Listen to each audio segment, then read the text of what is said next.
And welcome everybody to this session, Thriving Cultures, Transforming Wellbeing, Engagement and Performance. Um, I'm Mike Wright. I'm the Director of Communications and Membership at Bond. We're working in partnership with Andy and Simon from Thriving People.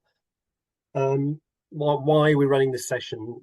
Basically, this is the culmination really of lots of conversations that I've had with senior leaders and chief executives in Bond's various spaces about the challenges around culture and well-being that seem to be affecting so many organizations in this period of kind of incredible change, both internal and external to organizations. So Andy and Simon are going to take you on a journey about how to think about that. So I'm really pleased that we've been able to offer something to support our members that will give you sort of real tangible approaches to how to manage these issues. Just a bit of housekeeping, not much, but the session is recorded, so apart from the breakout groups, which will be kept off the record, we'll share a recording of the presentation of the slides on Bond's website, and there'll be an email with all the details. Please, if you can, please add your name and organisation to your screen name. And this, I know this isn't always everyone's sort of cup of tea, but it'd be really good if you could keep your camera on. Just to make it, this is quite a sort of, will be a session where we're diving a bit deep into individual behaviours and so on. It'd be good just to be able to see you, so we can sort of develop a rapport in the session. Captions are available, and you can turn them on if needed. And we invite your comments and questions during the Q&A session. You can use the chat box at the bottom of the screen to capture questions as they emerge, and we'll address them at the end. If you have a question during the Q&A, please, if you can introduce yourself with your name and organisation, just so we know where you're coming from before asking the question. And there'll be a feedback form, of course, posted in the chat towards the end of the discussion, and we encourage you to fill this out and let us know what you think of this event. So I'm delighted to sort of get out of the way and hand over to Andy and Simon, and over to you guys. Thanks, Mike. Good morning, everyone. Welcome. Yeah, my name's Simon. Hello, everyone. My name's Andy. As Mike said, we're the founders of Thriving People, and we'll tell you a little bit more about who we are shortly. But before we do that, I just want to take a moment to set some context. We're living through a time of profound disruption. We've all experienced Brexit, lockdowns, the war, cost of living, the threat of AI, a PM that's been outlived by a lettuce, for heaven's sake. All of those things have had a huge impact on us. And it means that we're experiencing quite a profound sense of disconnection on a number of levels. On an individual level, people are feeling an increasing sense of isolation. Mental and physical health problems are on the rise. Tragically, more people die from suicide each year than from all the wars, the murders, the natural disasters put together. It's horrifying. On a societal level as well, polarization, inequality seem to be worsening by the day. And when it comes to thinking about our planet, the climate crisis, pollution, deforestation, all of these issues, are leaving us with a sense of powerlessness to do anything. Now, it could all be quite depressing if we think about things from those terms, and I don't want to be a Debbie Downer. By the end of today's session, I want you to feel an increasing sense of hope and possibility. So these are the three levels of disconnection that we're facing. Disconnection with self, with each other, and with the natural world. And these disconnections and disruptions are being played out in organizations too. International NGOs are not immune. In fact, maybe they're being affected even more acutely by some of these challenges. And in preparing for this session, we've had many conversations with Mike, members of the Bond team, and several leaders of different membership organizations of Bond to try to understand some of the challenges that you're going through at the moment. And we came away from all of those conversations with this sense of, wow, things are really tough for most of you at the moment, whether we're talking about brutal funding cuts, existential crises, high attrition, stress, burnout, a new hybrid working culture which was kind of born overnight. And all of these things are making it harder and harder for you to achieve your mission. Many leaders having a sense that we are heading in the wrong direction, but we're not quite sure what to do about it. So our goal today is to offer you a simple solution that will help you to face these challenges head on and reconnect.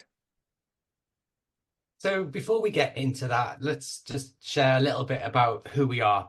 Andy and I were brought together by a shared passion for the impact that taking a more human-centric approach can have on organizational culture.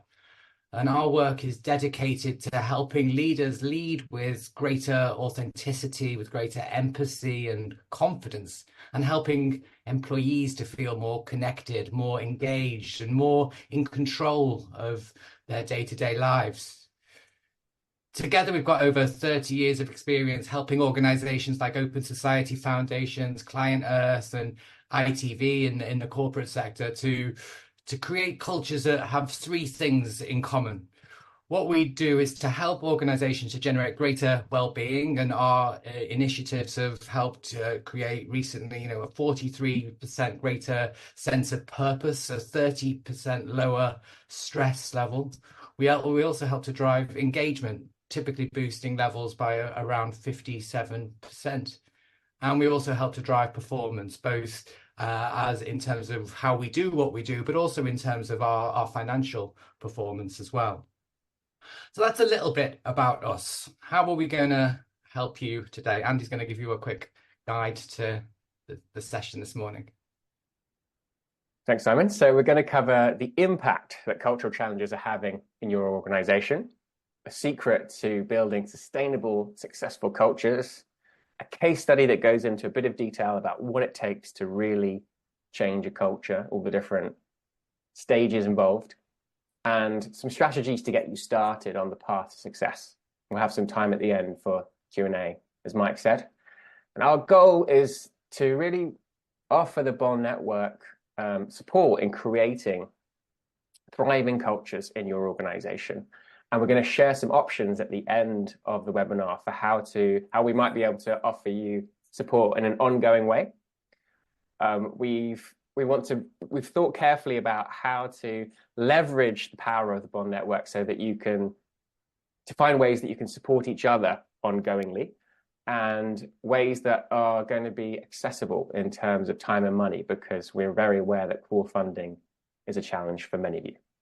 So are we good? Let's dive in. So we'd love to kick off by giving you a chance to meet each other and to share some of your challenges. I think it's important to recognize, the river that you're swimming in right now, and to explore some of the commonalities. And it's just an opportunity to get to know each other a little bit better. So in a moment, I'm going to break you into a breakout room of 3 or 4 people. And I'm going to ask you to explore this question. So what's your biggest cultural challenge right now? And what impact is it having on your organization? So it could be, the challenge could be low engagement, could be employee retention, it could be an over-demanding workload, constant change, whatever you think is holding you back. But also what impact is that having on your ability to operate, to function as an organization? So when you get into your groups, I'd like you to just do a very quick introduction to each other, your name, your organization, and then just take it in turns to just share your challenge and the impact it's having. Andy and I will pop into 1 or 2 of the rooms, so please don't feel don't be derailed or disturbed by us. We're just good to get a sense of the timbre of the conversations that you're having. I really enjoyed getting to eavesdrop on one of the conversations there, but I'd love to hear from you. Would anybody in the group be willing to give us just a quick 30-second insight into one of the challenges that you're facing and the impact it's having, or even one of the themes or something that came up from the conversations that you had in your breakout groups? If you love to just hear from one or two of you. If you're willing to share an experience, please either unmute yourself or just put a hand up and we can do that for you. So we were saying in our group that there was an issue with just there being a lot of meetings and not necessarily enough time to do the work. So talking about doing the work a lot, but because there are so many meetings, not having that kind of time just to get into the flow of doing it. So there's just not enough space, not enough headspace to be able to actually deliver on what your kind of ambitions might be because you're so kind of distracted in different meetings. Yes, and there's a lot of talking about doing the work, but very little time given to actually sitting and being able to do the work. So you kind of busy working on on tasks rather than on the kind of more global, the more cultural piece. Is that what it is, Ollie? Or busy in meetings, actually. Busy having meetings. So talking about doing things rather than doing it. Yes. Yeah.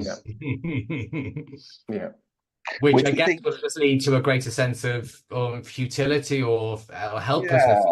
Yeah, and is maybe symptomatic in certain respects. This is a broader conversation about remote working and home working. Maybe symptomatic to actually just not getting that casual face-to-face time with people that you would normally get in an office, where you can say what's going on with this project, or and having to set up a formal meeting for those conversations to happen. Not that I'm saying there aren't advantages to working from home, because I think there massively are as well. So maybe it's a balance thing and how to use time effectively. Yeah. No, thank you for that, Ollie. Anybody else? Any other challenges? Any other impacts that are being felt very keenly right now? I'm happy just to sort of comment and really just agree with Ollie's observations, but we also then sort of touched on sort of the impact maybe that sort of hybrid and home working has on newer joiners, but also how we navigate through the sort of the poly crisis and actually particularly where people are needing to being asked to do more around all of those and being stretched, and the mental health impact that has. Dylan, I hope I've adequately covered your very nicely put points.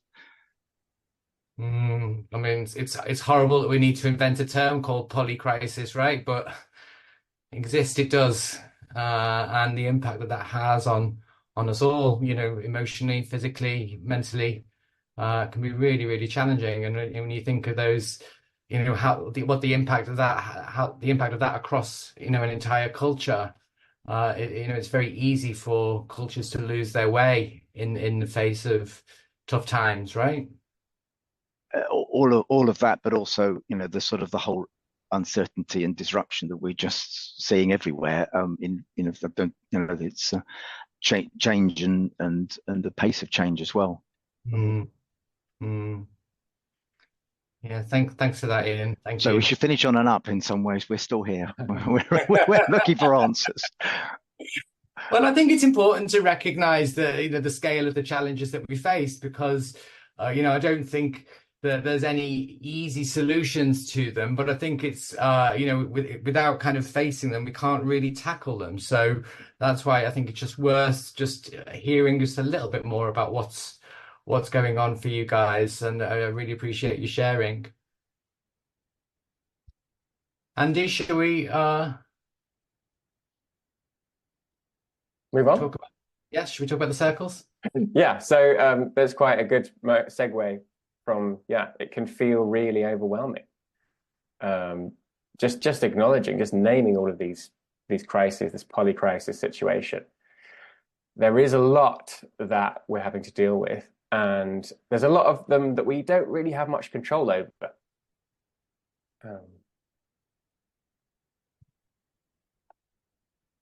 One model that we work with a lot is circles of control. You might have come across it before.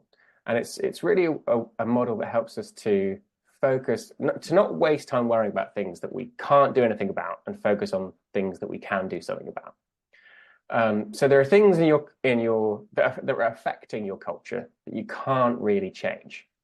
You can't affect government policy, geopolitical events. As much as you might love to, you can't just turn on a tap and have more funding come out.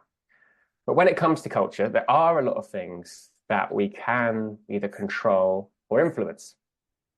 And the stronger you can make your culture, the more you'll be able to navigate, you'll be able to weather the storms that we're all going through. So the circle of, so yes, in many things in the circle of concern, we can't necessarily control.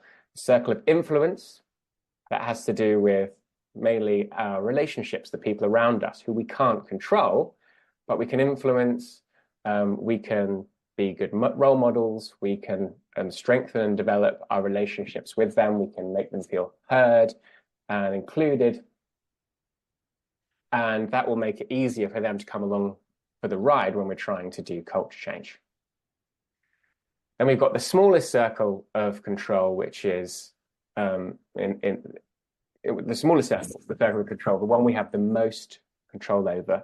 And that's really how we are responding to ourselves and the world around us, responding to our experience, and how we manage ourselves. And so that's the level that we focus our work on, on the areas of culture that we can influence or control. And I guess for most of you, your focus as an INGO is the impact of your organisation. Are more young people being educated? Are more women and girls getting access to education? Is aid being delivered to where it's needed most? But being so focused on your output can mean that we can overlook the inner condition. Both individually, how are we doing, and collectively, how are we doing as an organization? But if we're feeling burnt out or demoralized, if our relationships are feeling fractured, and if we're not communicating well, that's going to obviously determine the success of what we're trying to deliver. And I love this quote by legendary American football coach Bill O'Brien: "The success of an intervention depends on the inner condition of the intervener." And so what we mean by this is that, when it comes to creating a thriving culture, what we need to focus on is strengthening that inner condition, your insides, if you like. And it's this inner condition that we find that's the blind spot for many leaders and culture experts. So our approach is focused on bringing awareness to that inner condition, and it provides a framework for change. So if creating a thriving culture is our goal, that's the top rung of the ladder, what are the steps that we need to take in order to get there? Well, every culture is created, of course, by the quality of the relationships within that culture. How well are people connecting up, down, and across the organization? And what strengthens our relationships is the amount of trust that flows between them. And one of the foundation stones of trust is the amount of empathy and care that we're able to exhibit. It's about our ability to see things from another person's perspective, even if it contradicts our own. And our ability to empathize is also, of course, connected to our self-awareness as individuals. My awareness of my interior condition, what I care about, what makes me anxious, what gives me joy, is in direct correlation to my ability to sense that in other people, right? So we need to be able to develop these qualities in tandem, but in a way they're the same quality. Really, what we're talking about here is presence. And the concept of presence sits at the heart of our solution. We help organizations to thrive by amplifying their levels of presence for themselves and for each other. And I love working in this space because I know how busy people are. And what we don't want to be doing is giving you a whole load more stuff to do. But the good thing about presence is that it doesn't take any more time. It's about the quality that you bring to the time that you've already got. And it might sound easy, oversimplistic even. Just be present. So what is it that's actually keeping us stuck? Well, we often tend to focus on the bit of the iceberg above the water that we can see, the structures and processes. What we're forgetting about is the larger bit that's underneath the water, that's invisible. The feeling, the way people are feeling, the needs that they have, the relationships between people, the levels of trust that's flowing through the organization. Without engaging people on that emotional level, you're not going to be able to bring them with you when you're trying to do culture change. We can find ourselves putting a lot of time and energy into trying to change culture and not getting very far. I'm sure you've all seen examples of that. It's because we're not changing what's below the waterline. Structure and rationale aren't enough. We have to operate at the level of heart and emotional drivers. So that might be quite a lot to take in, but what we're going to do now is break things down, and we're going to give you a taste of two of the tools that we use to help people to do the inner work in supporting organizations to create thriving cultures. One is focused on how to connect more to ourselves, and one is a tool for connecting more deeply to others. Thanks, Andy. So let's focus first on that self-awareness piece. I'd love to see a quick show of hands for those of you here who thinks that they're pretty self-aware. Few hands go up. We're getting there. We're getting there. I'm seeing a few more now. Okay, they're coming through. Well, a study by Corn Ferry found that 92% of leaders believe self-awareness to be one of the most important skills to develop. And studies have also found that, if we focus in on this stuff, if we try and consciously develop it, we can actually experience a 32% increase in our effectiveness as a leader. The worrying fact, however, is this. A recent study found that over 5,000 people that were surveyed, most of them found that they were self-aware. But when they were when that was actually examined, it was found that only between 10 and 15% of us are actually self-aware. Just to clarify that, most people thought they were self-aware, but the survey found that 10 to 15% actually were. And so we can tend to overestimate our skills and our capabilities in terms of self-awareness and empathy. And even if we've got the best habits, when we're stressed, when we're up against it and caught in the maelstrom of life, sometimes it's easy to lose touch with our feelings and our needs. So one of the most powerful ways that we've found to enhance self-connection is through meditation. Who has meditated before? Just another quick show of hands if you've got one. Yeah, 20, 30% maybe.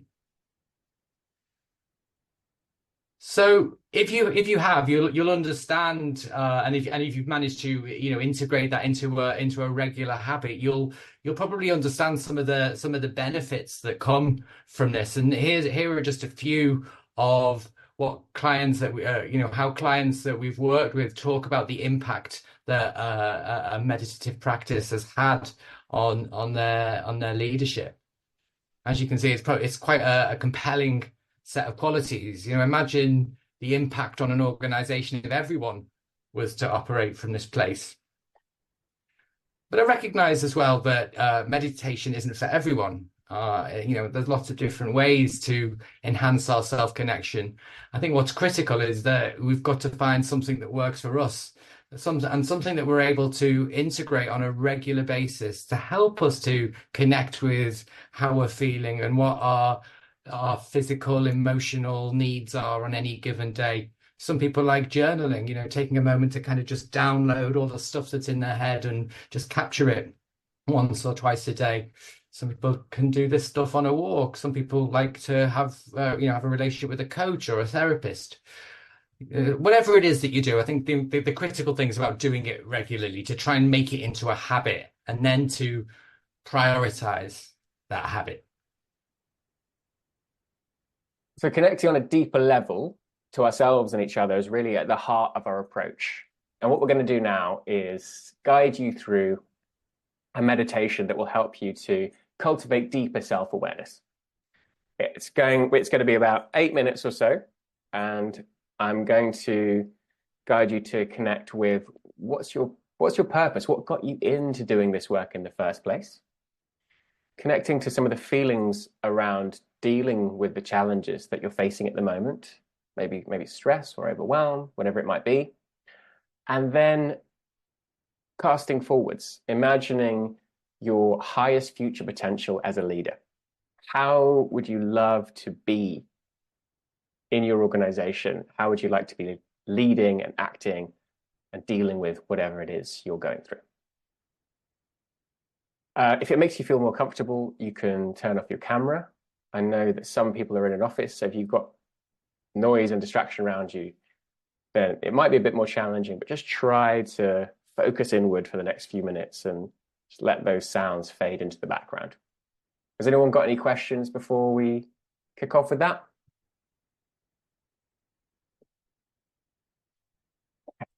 So just making sure that you feel comfortable in your posture. You might want to have your feet flat on the floor to support your upper body. And in meditation, we try to have a posture that reflects the state of mind we're trying to develop. So both relaxed and alert.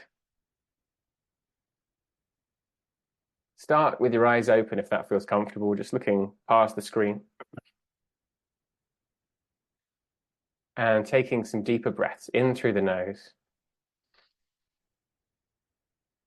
and out through the mouth.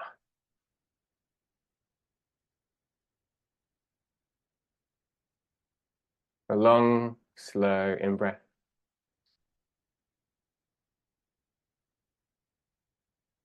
And a slow out-breath.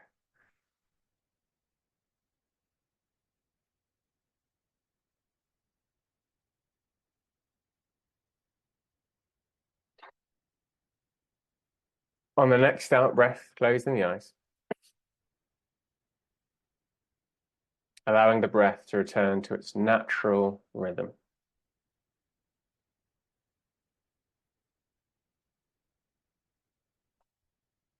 Feeling the weight of the body sinking down into the chair, into the floor.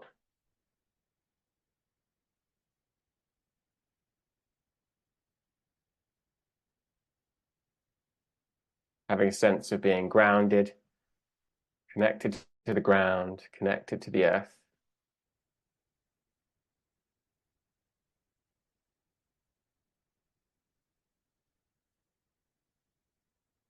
Softening the forehead.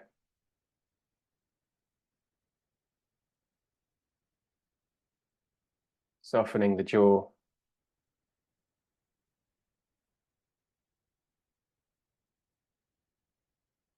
Allowing a slight smile and seeing if that changes anything in your mind or your body.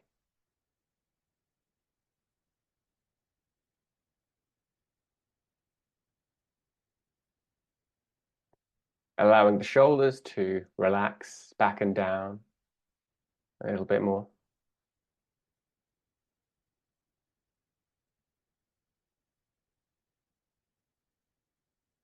Breathing into a softening belly.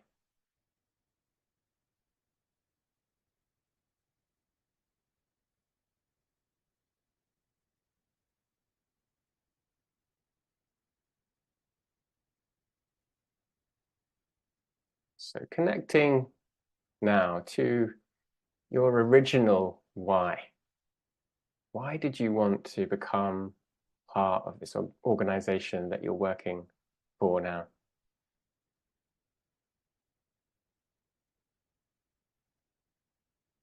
What was important to you? What purpose were you being driven by?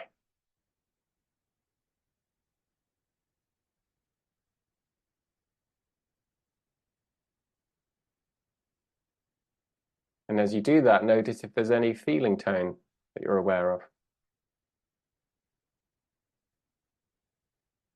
Any emotion in the body.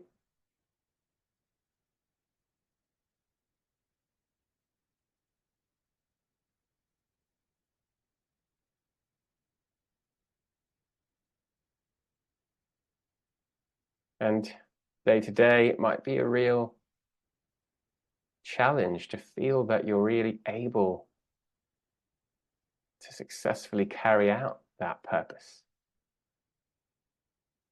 So connecting now to what it feels like dealing with the challenges day to day. The things that make things difficult, get in the way of the important work that you're trying to do.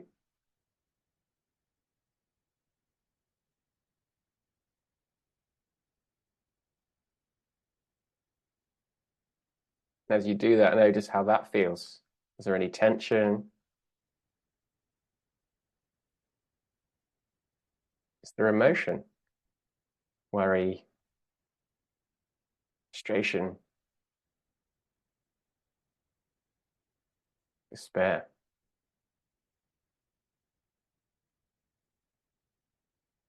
And seeing if you can respond to those feelings with some tenderness, with some kindness. Reminding yourself that so many people are going through challenges like these.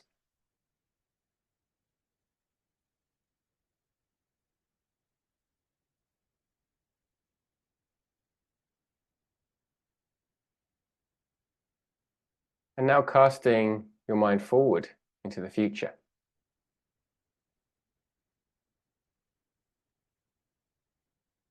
Imagining yourself in your highest potential as a leader in your organization.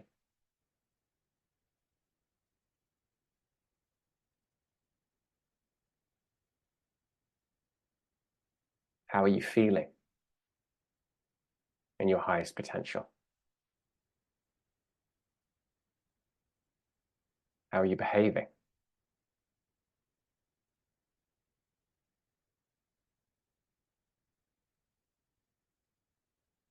How are you dealing with the challenges that are coming your way?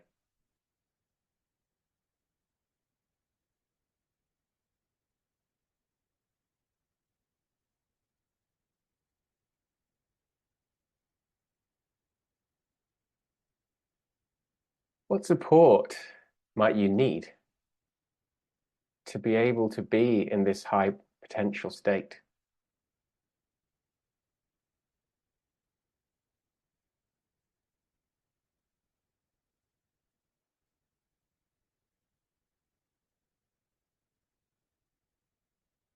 What needs might you want support for so that you can perform in this way?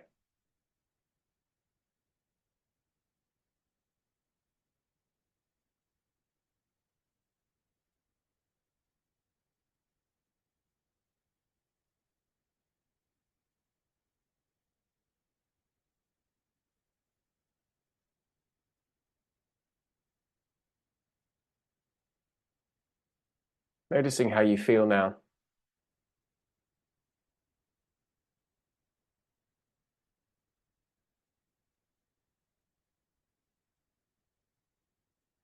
And bringing the attention gradually back to contact with the chair and the floor.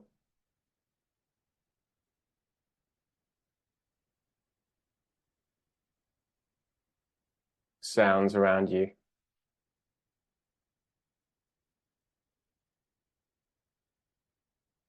In your own time, opening your eyes.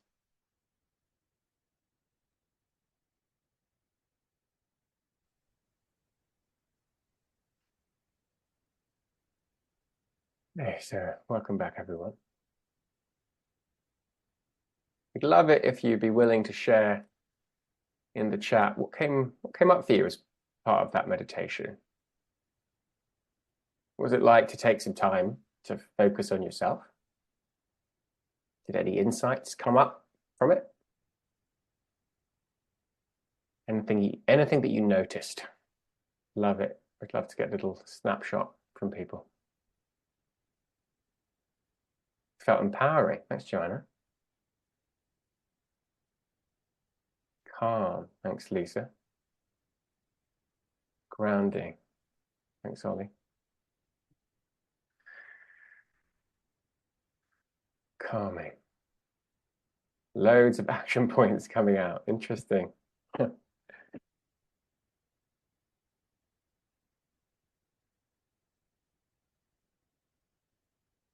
Difficult to do in an office environment, fair enough, Dylan. I felt more in control and had better clarity of thought. Lovely.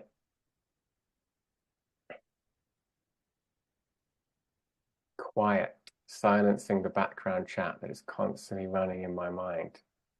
Wonderful. Yeah, it can feel like such a relief when we experience that, I find.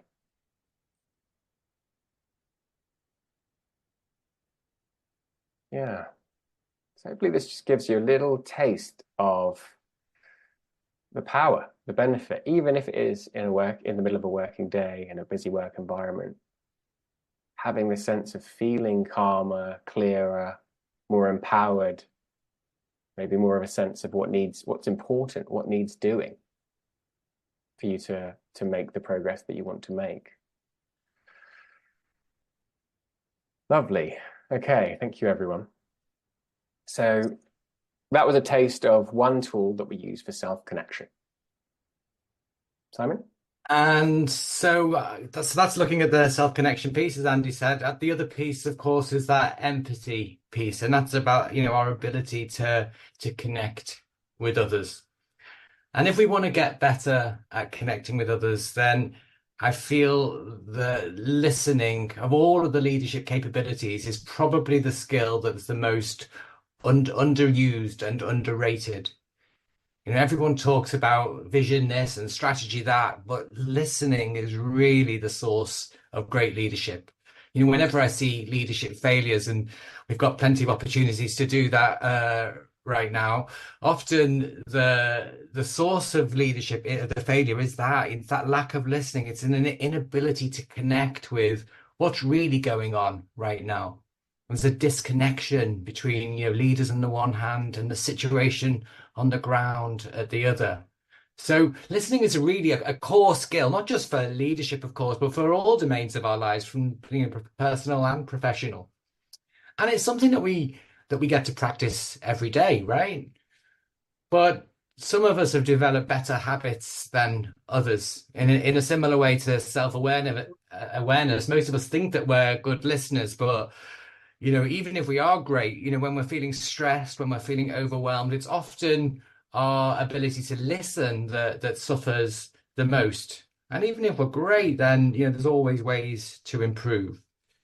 So we've been observing the way people listen for years now, and we find one simple distinction: the 4 different levels of listening that distinguish the average listener from those who have honed their skills to such a degree that listening almost feels like a superpower, a way to connect and build relationships with people on a much deeper level, and build more enduring trust and loyalty at the same time. So Andy's just going to introduce you quickly to the levels, and then we'll look at an example. So yes, there are 4 levels of listening. The first is downloading.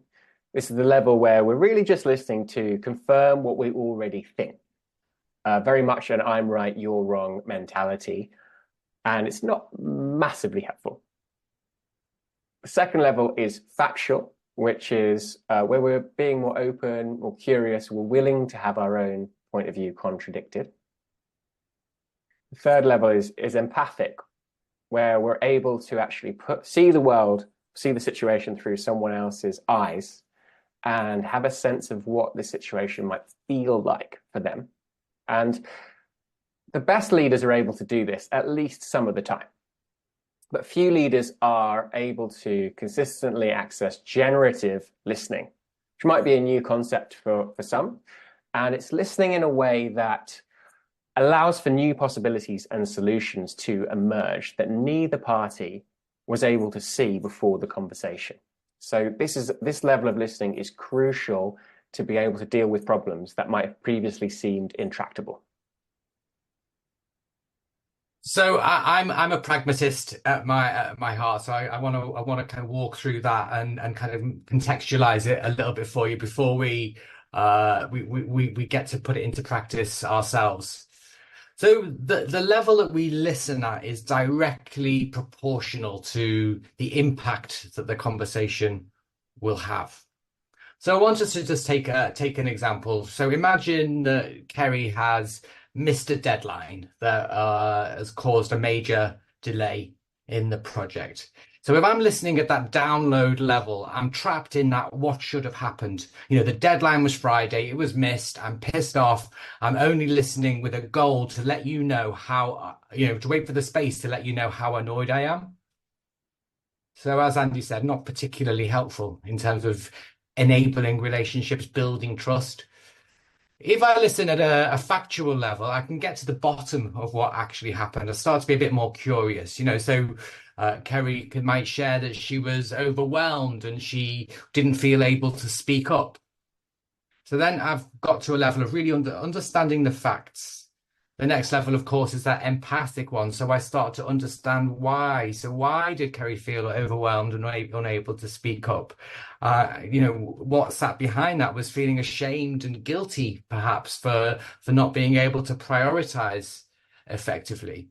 So once I've got to those core feelings, the essence of what's going on, we can then talk about what needs do those feelings speak to. So what sits behind that? Is it the fact that, you need more support, that we need to be able to work on a level of assertiveness and being able to deliver difficult messages? Whatever that is, we're in a much more fertile space for solving the problem when you get to that place. So I think what's important to recognize is that, that empathic listening place is where we get to that level of understanding feelings. The generative piece is around the needs, and there's always a link between feelings and needs. Our feelings are a signpost to a deeper need. And obviously when we've got positive feelings, our needs are generally being met. I feel joy when I get to dance. I have a need for movement. But we tend to feel the more challenging emotions when our needs aren't being met. So we're going to put this to the test. Yes, I'm going to ask for a brave volunteer in a moment who'd be willing to help us, to allow us to practice this by talking for 60 seconds about a stressful situation that you've experienced in the relatively recent past.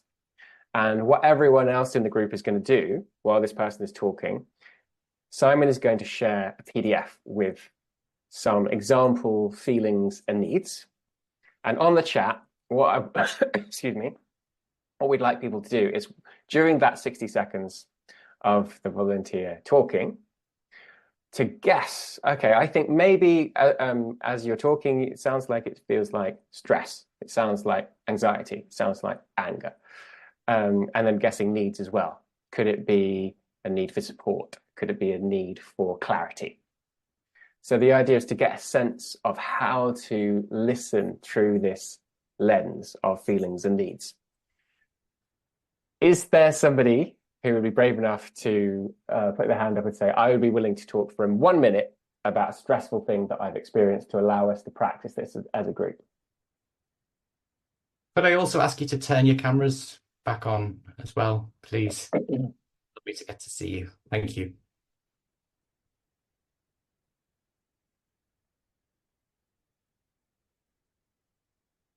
This is your opportunity to vent.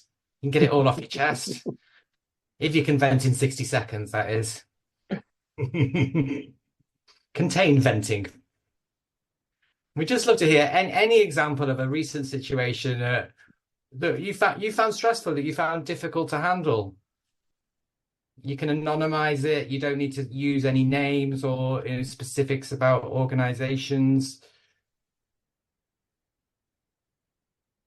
So I had one, sorry, I had one last week where I was basically just up against two deadlines. Can I just press pause? Sorry, Ollie, before you speak. So thank you. I'd love you to share this now. But I just to underline what Andy just said, as Ollie is sharing, what I would love you to be listening for are any of the feelings and needs that might sit behind what Ollie is saying. He might talk about some of his feelings, but they might not. They might be a bit further afield. He might be very wedded to exactly what happened in that situation. It doesn't matter what Ollie shares. Your job is to guess the feelings and the needs behind what you hear. And so as you're listening, if you could be writing those into the chat, that would be great. And as I say, I've sent you, I uploaded it. There's a document in the chat with a list of feelings and needs to support you. Now, of course, I don't want to patronize you. I know you're probably fully aware of what feelings are and what needs are. But sometimes when we're listening, it's quite handy to have a visual reference to help us out. So it might be worth opening that document and having it on your desktop as you're listening to Ollie. And the point of the guessing is not to be like the one who wins and gets it right, but to kind of nudge Ollie in getting some clarity, because often when we go through something, it's not immediately obvious what the feelings and needs that we're experiencing were.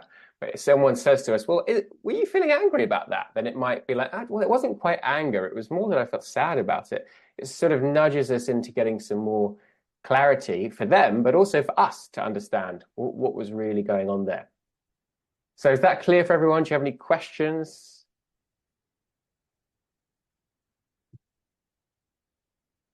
Shall I do the timer? I'll do a timer, Andy. Yeah. You'll do it. Okay. Are you ready to go, Ollie? You got 60 seconds, Ollie. Yeah, ready to go. Yeah, so it was just a situation last week where I was up against two deadlines for quite substantial pieces of work. One of the pieces of work was an internal piece of work, and the other one was external. So one of them was kind of member facing or client facing.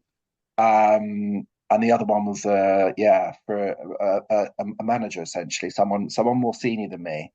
And I just felt the person that was internal was putting quite a lot of pressure on me to get this, what was a report, done for them, and thinking that it should trump the work that I had to send externally. So I was under a lot of pressure about how to kind of manage my time effectively. How to prioritize my time, and should I jeopardize my external relationship from my internal relationship, or my internal relationship from my external relationship? And it kind of led me to a point of freezing and not wanting to do anything for anyone. Put my head back under the covers kind of moment. But I tried to explain to the staff member internally the importance of the piece of work that I had to send out. So I think they understood in the end the pressure I was under. So it was all okay, but yeah, for that period of time, for that day or two, it was an incredibly stressful time for me. I don't know how much of my time I've used up, but yeah. Thanks, Ollie. So you'll have you hopefully weren't too distracted by it when you were speaking, but you'll have seen that in the chat, lots of people have been very supportive and talked about perhaps some of the emotions that you're feeling, and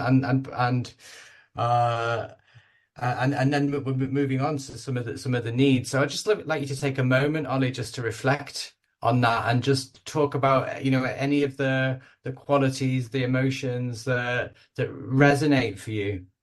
Yeah, I mean, all of those now, looking back on it, and actually it's good to hear people describe what I was feeling. It feels like I'm being validated. All of those things, the lack of autonomy, particularly, the freezing, the paralyzed, definitely that's what happened. very tense. It kind of almost has like a physical effect on you, doesn't it? That stress, and it's muscular almost. You can feel it. Frustrated, definitely. That was a big thing. And frustration's quite a hard emotion to deal with. Yeah, I would say all of these things really came up for me. And just goes to show, I guess, there's a whole gamut of different emotions there, and it's what one instance, one period of time for you, but there's a whole lot of stuff in the mix there, all of which kind of needs a little bit of unpacking, right? And that's before we've even got to the level of need, the bit that sits underneath that.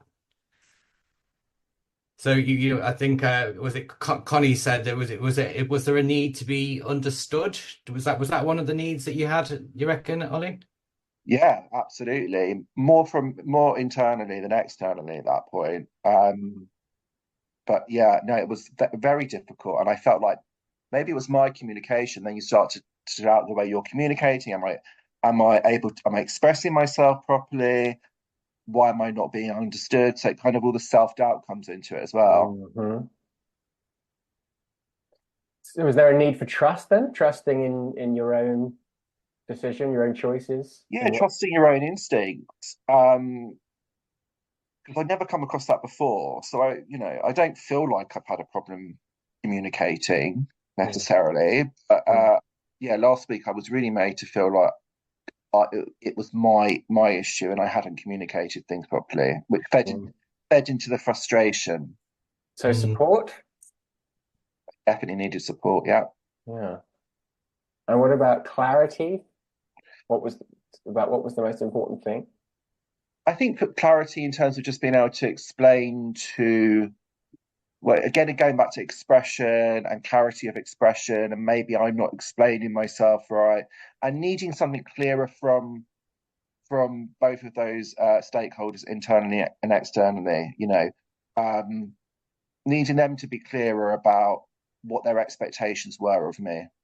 And of all of those needs, the clarity, trust, support, all the different ones we mentioned, is there one that you feel was the most important that wasn't being met? Probably the support one. Yeah, I did feel like I wasn't being supported necessarily internally, which was a shame, and it's so important, and you don't realise, generally where I work is an incredibly supportive organisation, so it's just a temporary blip. But yeah, it did feel very frustrating at the time. And you've acknowledged that maybe this instance was a temporary blip, but ultimately going through this process of kind of peeling the onion, if you like. We get to the core of maybe where that support piece is the piece that was missing in this particular jigsaw for you. And then we can be, then we're in that kind of generative place, that kind of ideation space of where we can start to look at ways, if it wasn't just a one-off blip, if it was a pattern that started to emerge, well, how do we avoid this pattern from happening again? So it becomes a lot more like a process of co-creation. It becomes a lot more, automatically feels a lot more supportive. Absolutely. Yeah, definitely. It's really helpful. So, Ollie, how is it to be listened to in this way? And on the chat, how was it to be a listener to Ollie's situation and to use the feelings and needs approach? So for me, it felt incredibly validating and empowering to have my feelings acknowledged and described back to me in that way, and just that I wasn't validating, just that it was something to be upset about and concerned about, and nice to hear that people understood. Thank you for that, Ollie. I really appreciate you volunteering yourself there. So those are two different routes, two very small toes in the water, if you like, in terms of how we could, we help people to really deepen their connections to themselves and deepen their ability to connect with each other. So I want you to think about your own situations for a moment. You know, if you know whether you're a one-man band or whether you've got a team of 200, 400, whatever. I want you to think about what impact do you think it would have on your corner of the world if this kind of listening and that deeper sense of self-awareness were part of your culture, your organization. If you could share that, if you share any ideas you have in the chat, what would this do for you?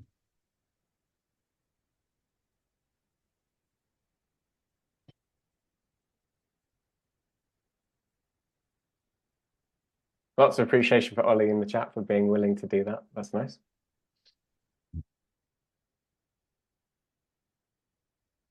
And yeah, that's the listening piece of not trying to fix, just or provide a response, as Connie says, just listening to understand. It's so powerful, and understand how people are feeling in a safe space, as Joanna said. Yeah.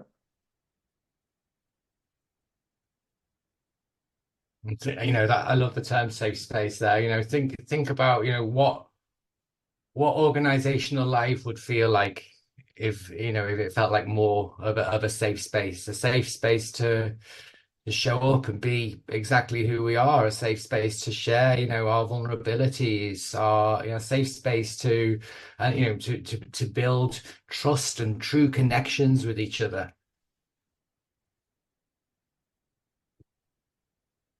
Less collaboration, less competition, more collaboration. Yeah, that psychological safety to be able to speak up without fear. Thanks, Lisa.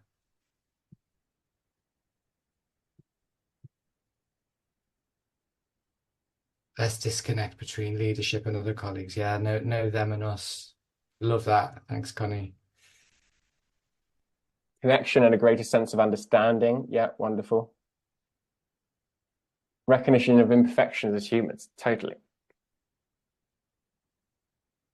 Feel valued and that their views matter. Yeah, I mean, just that one. Imagine if that was the case, if that could be amplified across your organization, if everyone felt more valued and that their views mattered, what impact that would have. It'd be massive. Need support to co-create solutions that are valued by all. Love it. Yeah, totally. More authenticity. Yeah, people feeling like they can be themselves and be honest about how they felt about something or what they needed. And being able to be themselves. Yeah, beautiful. So yeah, so many different ways that I think it would have really profound impact. Yeah, I love working in this space because you know, being a more kind of present-led approach, it's like a virtuous circle in a way. It's one that, you know, everybody wins. You know, on a personal level, it helps us to be more resilient, more healthy, and positive, and that feeds through to the, you know, to us having stronger relationships at work, more trust, more collaboration, and of course that then results in us having higher performing, more engaged organizations. You know, it's said that employees who work in a more human-centric work models are 3.2 times more likely to remain in role than counterparts in other organizations. And this, you know, our own experience speaks for that. You know, and our work with Open Society Foundations, for example, over a three-year period, they were going through a big period of change. You know, we worked with them on a global level to help people to feel more connected. And their latest engagement scores were 57% higher than the baseline. So I thought it might be useful just to share a slightly more in-depth case study of an organization we've worked with, just so you can see a little bit more about the impact that this has, and more about the process that it takes to actually start to create this shift in organizations. So Clear Channel, probably a company you're probably aware of. You've probably seen their name on bus stops across the country. But you know, they're the company that operate about 40,000 advertising sites across the UK. And when we started working with them, they just lost their biggest client, London Underground, which is obviously the kind of equivalent of you guys losing your biggest funder or donor. So the shock meant that morale was really low and people were very afraid for what the future might hold. But Justin Cochrane, their CEO, had a vision. He wanted to pivot the organization from an old school posters and paste model to an entirely new digital model. Obviously, that meant lots of change in terms of structure, in terms of the personnel, in terms of the skills that they needed to thrive. So in order to achieve their goal, they recognized that they needed empathetic, self-aware leaders and managers who are able to carefully navigate their teams through change. So we were called in to support that management population and help to rebuild engagement. So I thought it'd be useful to share a case study with you, but also to introduce you to the 4-stage process that we work through with every client that guarantees the impact of what we do. So whether we're working one-on-one or with teams or across whole organizations, we have a 360-degree process to ensure that change sticks. And at the core of all of this is, this head and heart icon. And that's really around making sure that everything that we do connects head and heart in order to galvanize action. So much of the stuff that we try and do in organizations happens in the rationale, in the why space, but actually, how does this make us feel? If we want to create change, we need to be talking and connecting on that level. So I'll walk you through this model and show you how we've managed to create shift within the Clear Channel. So the first stage is explore, and that's about really getting inside the challenge. What's the goals? What are the parameters? What's the organizational context for what's going on? It's the laying of the groundwork for transformation to take place. So in this instance, we work with a diagonal slice of the business, so people from different levels from across the business, to really build our understanding of their current state, how people were feeling. There had been a series of redundancies and people were still feeling a little bit beaten up on the back of that, and a lot of uncertainty still on the back of that. So this process helped us to define not only what the problem was, but what success would look like. And it helped us to surface any of the problems, the factors that might get in the way. So from there, we're able to then create a framework for a change program based on solid ground. The next stage is engage, and the impact of any change is only going to be as effective as the people who are bought into it. So engage is about ensuring that the campaign has the gravitas, the exposure, the relevance for people to take it seriously. So with Clear Channel, we ran workshops with the C-suite and key influencers to ensure that they were on the same page, that the target behaviors, the empathic listening, the comfort with, uncertainty, vulnerability, that these qualities were being modeled and cascaded down the organization. We need to ensure that all of the leaders were bought in, emotionally, and that they understood the importance and the purpose of the change.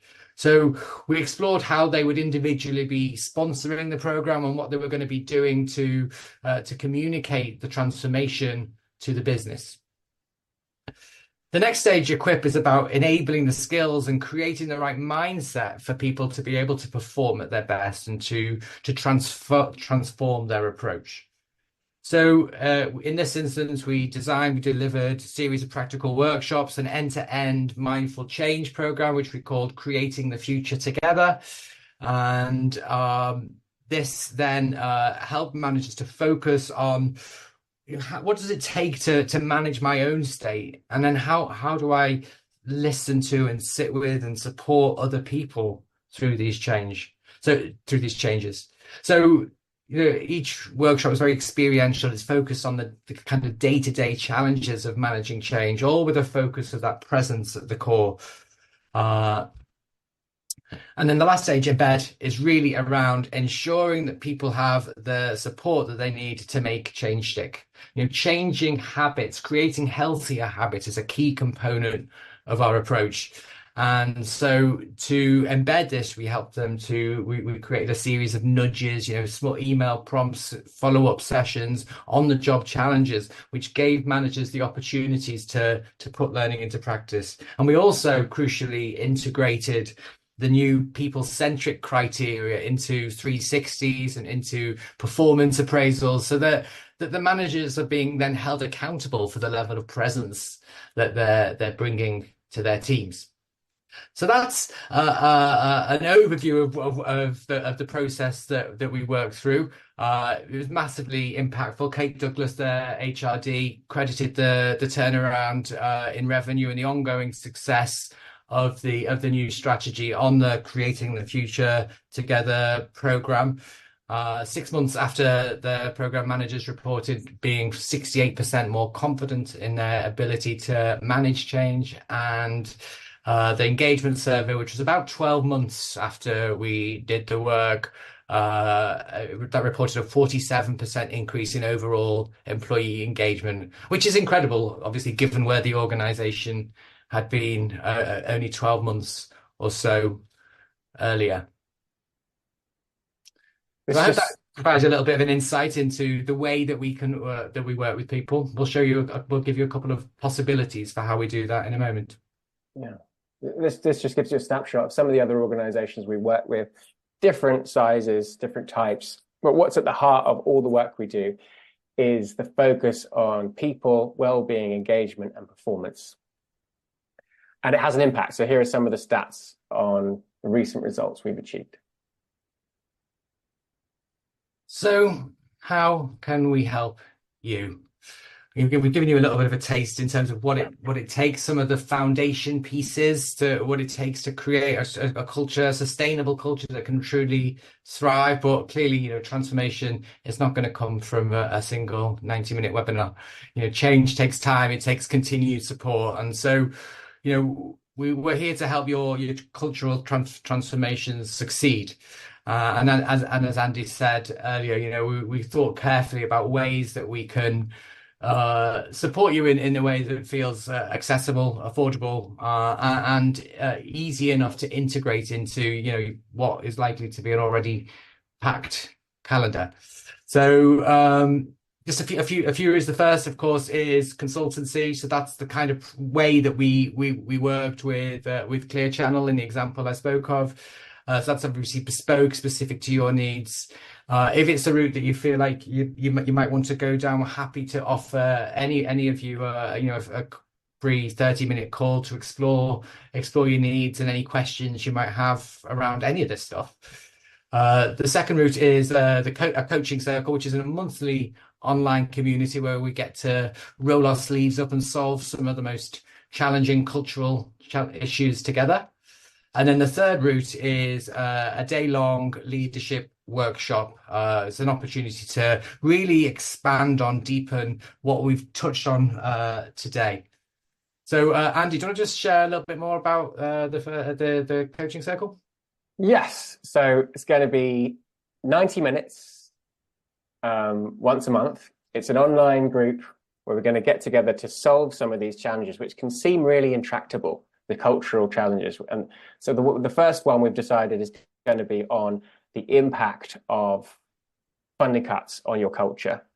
It's going to be leaders getting together to coach and to support each other, using the generative listening skill, developing that over the sessions, to be able to solve and support each other with some of these challenges that are often very much in common with each other. So the idea is that as leaders, you're working together to listen, to understand, co-create solutions, and get ideas about how to resolve some of these tough challenges. It's an opportunity to pool experience, to learn from each other, a monthly regular touch point, develop stronger, more impactful organizations, and hopefully, well, not hopefully, definitely come away with more energy, focus, and confidence in facing some of these challenges, which, as we said, they can feel really, really overwhelming. And we've made it, hopefully, financially accessible at £75 per person per month for those 90-minute sessions. We ask for a commitment of 3 months at a time. But if you turn up for the first session, even if you turn up for the first 10 minutes and decide, this is a load of rubbish, I don't want to do this, we'll give you a full refund. And we want to make sure that it's accessible to you as well in terms of time. So we're offering 2 different times every month, the first Wednesday and the second Tuesday, 9 till 10:30 and 4 to 5:30. So it's morning and afternoon slots. And we're starting on the 3rd of July. Yeah, we'd love for you to come and join us. I find these circles are really fertile melting pots for ideas to really start to take hold and become a life of their own. And when I was listening when I did my little bit of eavesdropping in your conversations earlier, I think one of the things that came up was how valuable it was as having a group to be able to talk about this stuff with. So we'll set a loose parameter for a theme for each session, but the challenges that you'll be bringing each time will be very specific to your own organizations. The other route that I mentioned earlier is the 1-day workshop. So this is a really intensive day where we guide attendees on an experiential journey to think beyond existing paradigms, to create space for new approaches to emerge. So we'll begin by capturing a snapshot of the current state and the factors that are keeping people trapped in that state. So what's holding you back from transformative change, and how might we chart a path between that and your vision of your ideal future? We'll explore examples of ideas for how we can culture change best practice, how we can start to do integrate stuff more. We've got these prototype solutions as we try stuff out as we go through the day. And finally, all of that will feed into a viable transformation roadmap that will enable you to build buy-in and create a sense of momentum behind your cultural challenges, resolving them, that is. So when again we're running the session a couple of times. The first one is on the 19th of September. The second one is the 24th. So if this is a route that you would find valuable, you can take your pick on the day. It will be in central London, and once we get an idea of demand, we'll finalize the venue details. And we're asking for an investment in that. There is a membership discount. The standard cost is £8.50 for the day, and all the support stuff that goes with that. But there is a £200 membership discount as well there. So if you're interested in any of those routes, I'll just pop a link to our website where you can find out a little bit more about each of those things in the chat now. But it'd be good just to get a sense from you. Just one more thing, Simon. Yeah. That if you sign up before the 23rd of June, and you get, for the 1-day workshop, you get the first 3 months of the coaching circles for free. So we wanted to give you a bit of an incentive to make a decision, because it could be one of those things that you just think, I'll think about that later, and then you kind of forget about it. And it also helps us to get an idea of numbers sooner rather than later. So if you can make a decision by the 23rd of June, the first 3 months of the coaching circles are included in the price of the 1-day workshop. Thanks, Andy. So before we open the floor to any questions, is there anybody have any specific questions to either or any of those routes that we've talked about? Any questions about what the coaching circles would involve, or the impact they'd have, or the 1-day workshop?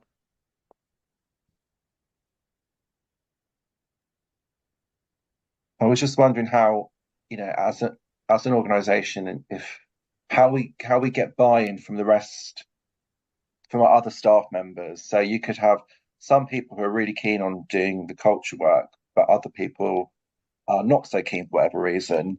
Will this workshop give us the opportunity and the skills to take what we've learnt back to the wider organisation. That's the goal. You know, we really want to keep it. I mean, you know, our ethos is always, you know, to teach a man to fish. Really, you know, it's about, you know, empowering other people to be able to go and, you know, create the right space and safety for people to come on the journey. And when you look at the, you know, the benefits from this approach, you know, that we talked about a little moment ago, you know, it's quite easy for us to create a narrative that will make this a very compelling route for people. So it's not just, it's, you know, it's about, first of all, embodying these qualities for ourselves, but then, you know, from there, then enabling other people to you know, to follow in your footsteps, if you like. I'd also add that the reason we're aiming this more at leaders of organizations, leaders of people and change, is that then it's more likely that people will be willing to follow. So we're wanting that more senior people, so that they then get the buy-in from everyone else more easily. But then we're also going to be giving people the tools to get the buy-in when they go back to their organizations. And so these events are very specifically focused on your needs within the NGO sector. But when we've run, you know, these kinds of events in the past, I think they become very yeah, they provide leaders with you know, the insight, but also the what do I need to do with that insight? How do I turn that from you know, an idea into actually tangible culture change? And we recognize that there's a gap there, and so we provide the framework and explore different options for, you know, help leaders explore the options that are right for their organization. It's not about mandating one way of doing stuff. You know your organizations, you know, a million times better than we do, obviously. So it's really about you know, finding the way that works for you ultimately.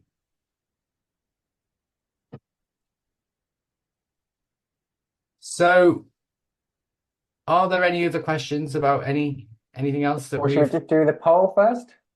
We can do? Yes, we haven't got very long. Make sure we don't run out of time. Yeah. I'm not sure we need it, but yeah, there it is. There we go. So Yeah. if you were to choose any one of the options, what, you know, what would be most appetizing to you? We're not holding you to any of this. So just good for us to get a sense of what might be appealing to you, really.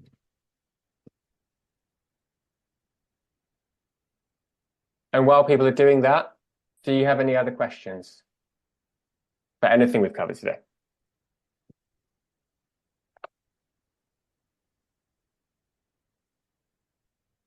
Hi, Andy, Simon, it's Lois here. Thanks so much for today. It's been really interesting. I was just curious, obviously you've worked with so many different organisations, so you've got a lot of experience of kind of, I don't know, different cultural sort of issues or challenges. So I was kind of curious, maybe what are some common barriers to success in transforming organisational culture, and sort of, you know, how do you mitigate those? Mm-hmm.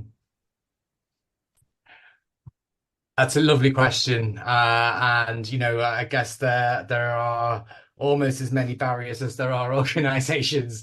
I think for me, the one that resonates most loudly is around that kind of the constant change thing. It's like, it's not, oh, it's just another initiative. It's just another there's sort of an expression. It's like, you know, there's the kind of leader that I don't know, always bears the imprint of the last cushion that they're sat on. You know, there's a sense of oh, this is this week's idea. This is next week's initiative. So it's about overcoming that kind of change ennui, that sense of overwhelm when it comes to change, to actually help people to reframe how they think of change, first of all, and the fact that, you know, change is a constant process, but it's about how we find our footing when it comes to change that will actually help us to become much more flexible, versatile, open to whatever comes. So I guess it's a bit of it's about overcoming that kind of catch-22 situation, if that makes sense. Does that answer your question, Lois? Yeah, that was great. No, thank you so much. Well, we are around. You've got our contact details are here. If you do have any questions, if you've got any if you want to reach out about anything and discuss any of the stuff that we've talked about today, we'd love to hear from you. But conscious that we are at capacity, it's 11:30, so I just want to say thank you very much. Thank you, everybody.